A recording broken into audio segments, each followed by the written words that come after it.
You are watching and listening to First Chapter Fridays from the Rolla Public Library in Rolla, Missouri. I'm Rebecca Buckley, the Library Director. Today I will be reading the first 2 chapters of The Mouse and the Motorcycle by the beloved author Beverly Cleary. It's a fun story about friendship and bravery that has charmed children for many, many decades. While you listen to the first 2 chapters, you can watch our talented staff member, Ashley Dowdy, depict an opening scene from the book. I know you will want to read more of the story, and you can check out a copy of the book at the Rolla Public Library or a library near you. We have a set ready for borrowing at our library. Sit back, relax, listen, and watch the first 2 chapters of The Mouse and the Motorcycle by Beverly Cleary. Listen and watch with a friend. Chapter 1. The New Guests. Keith, the boy in the rumpled shorts and shirt, did not know he was being watched as he entered room 215 of the Mountain View Inn. Neither did his mother and father, who looked both hot and tired. They'd come from Ohio, and for 5 days they'd driven across the plains and deserts and over mountains to the old hotel in the California foothills, 25 miles from Highway 40. The 4th person entering the room, 215, may have known he was being watched, but he did not care. He was Matt, 60 if he was a day, who at the moment was the bellboy. Matt also replaced worn-out light bulbs, renewed washers and leaky faucets, carried trays for people who telephoned room service to order food sent to their rooms, and sometimes prevented children from hitting one another with croquet mallets on the lawn behind the hotel. Now Matt's right shoulder sagged with the weight of one of the bags he was carrying. "Here you are, Mr. Gridley. Rooms 215 and 216, he said, setting the smaller of the bags on a luggage rack at the foot of the double bed before he opened a door into the next room. "I expect you and Mrs. Gridley will want room 216. It's a corner room with twin beds and a private bath." He carried the heavy bag into the next room where he could be heard opening windows. Outside, a chipmunk chattered in a pine tree, and a chickadee whistled, "Beep, beep, beep, beep, beep, beep, beep, beep, beep." The boy's mother looked critically around room 215 and whispered, "I think we should drive back to the main highway. There must be a motel with a vacancy sign someplace." We didn't look long enough. "Not another mile," answered the father. "I'm not driving another mile on a California highway on a holiday weekend. Did you see the way that truck almost forced us off the road?" "Dad, did you see those 2 fellows on motorcycles?" began the boy, and stopped, realizing he should not interrupt an argument. "But this place is so old," protested the boy's mother, "and we've only 3 weeks for our whole trip. We'd planned to spend the 4th of July weekend in San Francisco, and we wanted to show Keith as much of the United States as we could." "San Francisco will have to wait, and this is part of the United States. Besides, this used to be a very fashionable hotel," said Mr. Gridley. "People came from miles around." 50 years ago," said Mrs. Gridley, "and they came by horse and buggy." The bellboy returned to room 215. "The dining room opens at 6:30, sir. There's ping-pong in the game room, TV in the lobby, and croquet on the back lawn. I'm sure you'll be very comfortable." Matt, who had seen guests come and go for many years, knew there were 2 kinds: those who thought the hotel was a dreadful old barn of a place, and those who thought it charming and quaint, so quiet and restful. "Of course we'll be comfortable," said Mr. Gridley, dropping some coins into Matt's hand for carrying the bags. "But this big old hotel is positively spooky," Mrs. Gridley made one last protest. "It's probably full of mice." Matt opened the window wide. "Mice? Oh, no, ma'am. The management wouldn't stand for mice." "I wouldn't mind a few mice," the boy said as he looked around the room at the high ceiling, the knotty pine walls, the carpet so threadbare that many of its roses had almost entirely faded, the one chair with the antimacassar on its back, the wash basin and towel racks in the corner of the room. "I like it here," he announced. "A whole room to myself. Usually I just get a cot in the corner of a hotel room." His mother smiled, relenting. Then she turned to Matt. "I'm sorry, it's just that it was so hot crossing Nevada. We're not used to mountain driving. Back on the highway, the traffic was bumper to bumper. I'm sure we shall be very comfortable." After Matt had gone, closing the door behind him, Mr. Gridley said, "I need a rest before dinner. Oh, 400 miles of driving and that mountain traffic. It was too much." "If we're going to stay for the weekend, I'd better unpack," said Mrs. Gridley. "At least I'll have a chance to do some drip drying." Alone in room 215 and unaware that he was being watched, the boy began to explore. He got down on his hands and knees and looked under the bed. He leaned out the open window as far as he could and greedily inhaled deep breaths of pine-scented air. He turned the hot and cold water on and off in the wash basin and slipped one of the small bars of paper-wrapped soap into his pocket. Under the window he discovered a knothole in the pine wall down by the floor, and squatting, poked his finger into the hole. When he felt nothing inside, he lost interest. Next, Keith opened his suitcase and took out an apple and several small cars, a sedan, a sports car, and an ambulance about 6 inches long, and a red motorcycle half the length of the cars, which he dropped on the striped bedspread before he bit into the apple. He ate the apple noisily in big chomping bites, and then laid the core on the bedside table between the lamp and the telephone. Keith began to play, running his cars up and down the bedspread, pretending that the stripes on the bed were highways and making noises with his mouth. Vroom, vroom for the sports car, wee, wee for the ambulance, and brrr for the motorcycle up and down the stripes. Once Keith stopped suddenly and looked quickly around the room, as if he expected to see something or someone. When he saw nothing unusual, he returned to his cars. Vroom, vroom, bang, crash! The sports car hit the sedan and rolled over off the highway stripe. Brrr! The motorcycle came soaring to the scene of the crash. "Keith," his mother called from the next room, "time to get washed for dinner." "Okay." Keith parked his cars in a straight line on the bedside table beside the telephone where they looked like a row of real cars, only much, much smaller. The first thing Mrs. Ridley noticed when she and Mr. Gridley came into the room was the apple core on the table. She dropped it with a thunk into the metal wastebasket beside the table as she gave several quick little sniffs in the air and said, looking perplexed, "I don't care what the bellboy said. I'm sure this hotel has mice."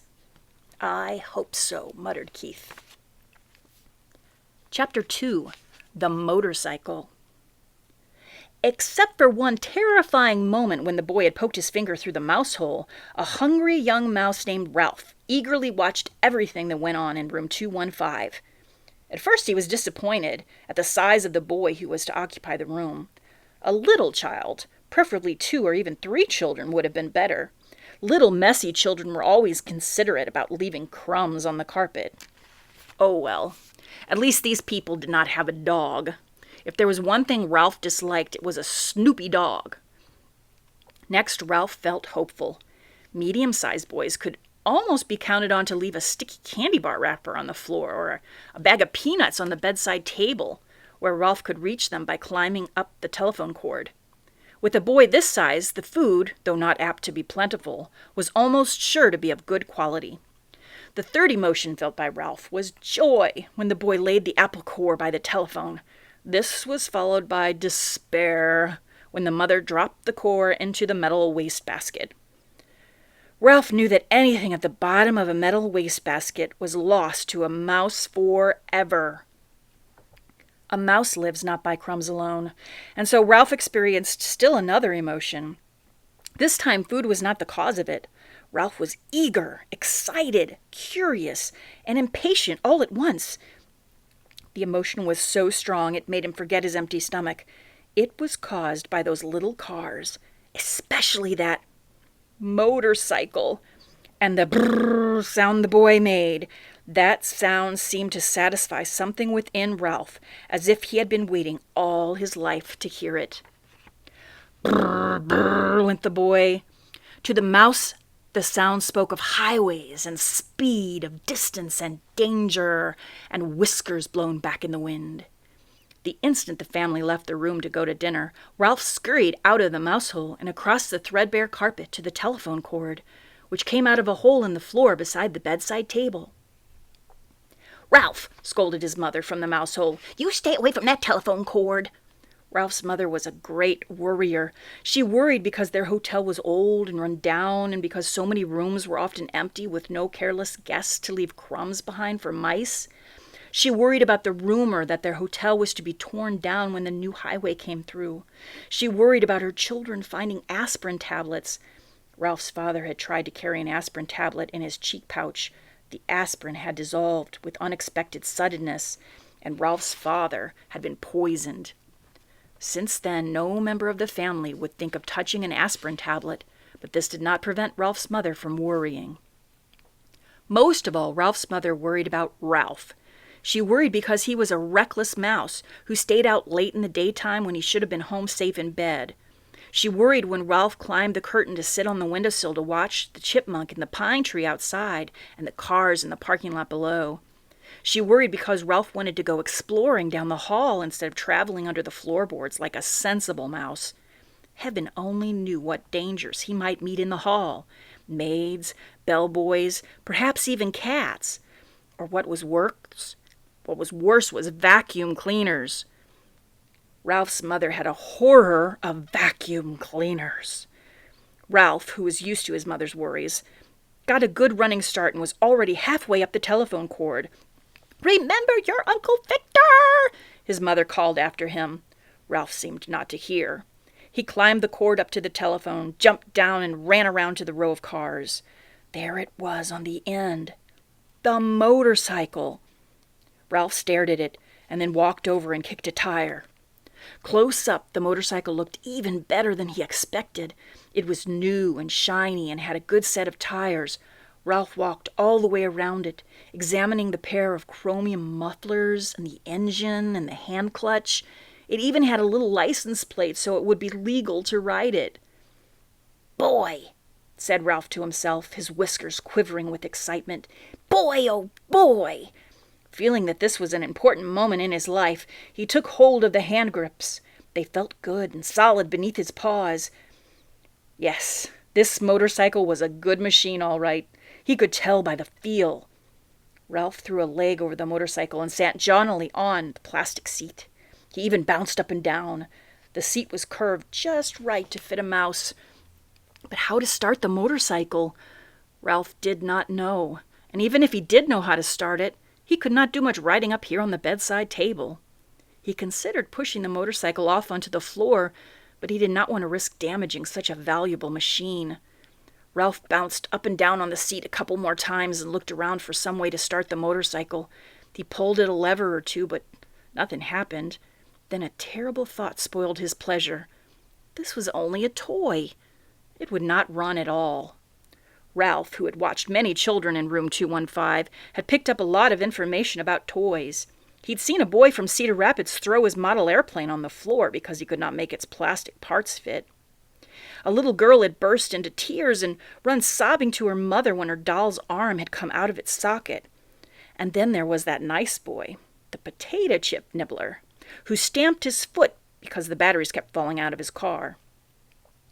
But this toy could not be like all the other toys he'd seen. It looked too perfect with its wire spokes and its wheels and its pair of shiny chromium exhaust pipes. It would not be right if it did not run. It would not be fair. A motorcycle that looked as real as this one had to run. The secret of making it run must be perfectly simple if one Ralph had someone to show him what it was. If only he had someone to show him what it was. Ralph was not satisfied just sitting on the motorcycle. Ralph craved action. After all, what was a motorcycle for if it wasn't action? Who needed a motorcycle riding lessons? Not Ralph. He tried pushing himself along with his feet. This was not nearly fast enough, but it was better than nothing. He moved his feet faster along the tabletop, and then lifted them up while he coasted. Feeling braver, he bent low over the handlebars and worked his feet still faster towards the edge of the bedside table. When he worked up a little speed, he would coast around the corner. He scrabbled his feet on the tabletop to gain momentum. In a split second, he would steer to the left. At that moment, the bell on the telephone rang, half a ring, so close that it seemed to pierce the middle of Ralph's bones. It rang just that half ring, as if the girl at the switchboard realized she'd rung the wrong room, and had jerked out the cord before the ring was finished. That half a ring was enough. It shattered Ralph's nerves and terrified him so that he forgot all about steering. It jumbled his thoughts until he forgot to drag his heels for brakes. He was so terrified he let go of the hand grips. The momentum of the motorcycle carried him forward, over the edge of the table. Down, down through space tumbled Ralph with the motorcycle. He tried to straighten out, to turn the fall into a leap, but the motorcycle got in his way. He grabbed in vain at the air with both paws. There was nothing to clutch, nothing to save him, only the empty air. For a fleeting instant, he thought of his poor old Uncle Victor. That was the instant the motorcycle landed with a crash in the metal wastebasket. Ralph fell in a heap beside the motorcycle and lay still. Those are the first 2 chapters of The Mouse and the Motorcycle by Beverly Cleary. Read the rest of the book on your own and find out what adventures await Ralph. Vroom, vroom. Tune in next week for another First Chapter Friday. Thanks for listening.